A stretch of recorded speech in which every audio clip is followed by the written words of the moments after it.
I'm starting off by adding in some softened vegan butter to my mixing bowl along with some aquafaba. Aquafaba is my egg replacer, and that's just the liquid you get from a can of chickpeas, and it works just like eggs in baking. I'm also going to go ahead and add in my brown sugar and white sugar and mix everything till it is well combined and creamy. I actually forgot to take my butter out and soften it at room temperature, so I had to soften it in the microwave. That's why my butter is a little too soft and my mixture ends up coming out kind of liquidy. But if you take your butter out ahead of time, unlike me, your mixture should come out a lot more creamier.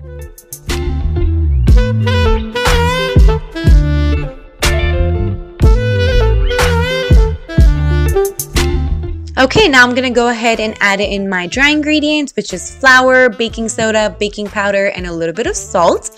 And just mix everything till it is well combined. Just make sure you don't overmix it. That's how you end up getting really gross, dense cookies. Mix it just until you don't see the flour anymore.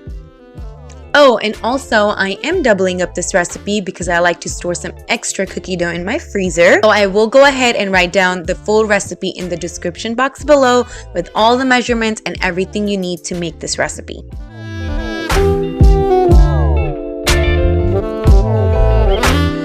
Now I'm gonna add in the chocolate chips and mix everything one more time just until the chocolate chips are incorporated.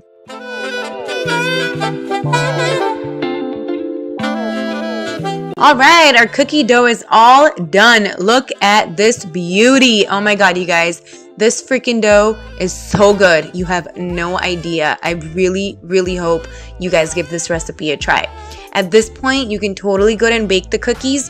But what I like to do is put the dough in the fridge for about an hour or so and then bake them. I feel like the texture comes out a little bit better that way.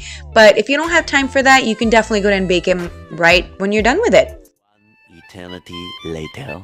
So my dough actually sat in the fridge for about 24 hours. I didn't have time to finish filming the same day, which is totally fine.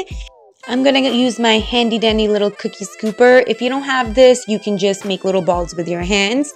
If you are using this, make sure you don't flatten out the bottom of the cookie dough balls. When I did that, my cookies ended up coming out really thin, and I personally don't like that. Anyways, I'm gonna go ahead and place these little cookie dough balls on a parchment sheet lined baking tray. Bake them at 350 degrees for about 11 to 12 minutes.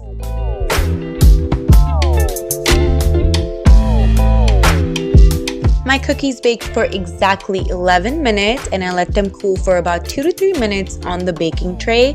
Now I'm gonna go ahead and transfer them onto a cooling rack.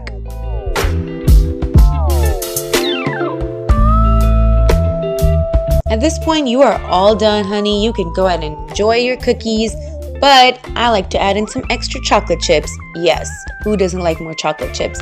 I'm gonna go ahead and put some extra chocolate chips on top of each cookie, and then I will be officially done.